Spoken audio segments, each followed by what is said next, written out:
Lorsque Justine est devenue numéro 1 mondial pour la première fois en 2003, on était confrontés tous les deux à un beau problème, c'est-à-dire comment évoluer humainement en dehors du terrain, notamment à niveau relationnel. J'ai trouvé qu'il fallait aller un tout petit peu plus loin pour développer l'être humain, et ça ne pouvait se faire qu'en essayant d'obtenir des outils de l'extérieur qui puissent nous aider à nous développer l'un ou l'autre, et surtout ensemble. C'est comme ça qu'avec Nexum, on a décidé d'utiliser l'MBTI comme outil de développement pour Justine et pour moi. Qu'est-ce que cet MBTI nous a montré?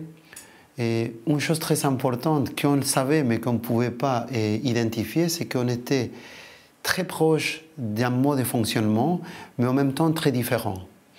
Notamment sur deux aspects fort importants dans notre métier.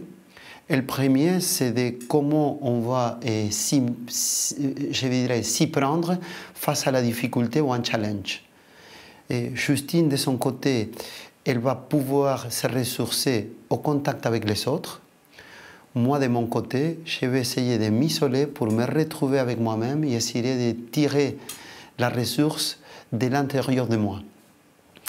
Un autre aspect fort intéressant, c'est que par rapport à une prise de décision, et on sait que dans le monde du sport de haut niveau, on est amené à prendre des décisions très souvent, on va se placer dans un contexte fort différent, Justine et moi, par rapport à cette prise de décision. À savoir que Justine va le faire davantage côté cœur, côté émotionnel, et ensuite elle va analyser la situation plus à un niveau logique, tant que moi, je vais analyser la situation d'abord et davantage avec la tête, plutôt qu'avec le cœur. Et ce qui ne veut pas dire que Justine, c'est quelqu'un trop sensible ou trop émotif, et que Carlos, c'est quelqu'un de froid. C'est tout simplement un mode de fonctionnement que l'MBTI nous a permis d'identifier et que nous a permis aussi d'alchimiser notre différence pour qu'elle vienne des atouts et pas des obstacles.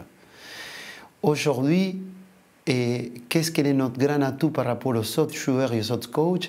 C'est qu'on se connaît, mais indépendamment de se connaître, on s'accepte tel qu'il est, tel que nous sommes, pardon, mais surtout le permet à Carlos de s'adapter et d'alchimiser les différences de Justine pour l'aider à un certain moment qu'elle doit prendre des décisions aujourd'hui, d'utiliser ses atouts, mais aussi de pouvoir rapprocher les côtés plus logiques dans sa prise de décision qui va l'aider à utiliser l'un et l'autre.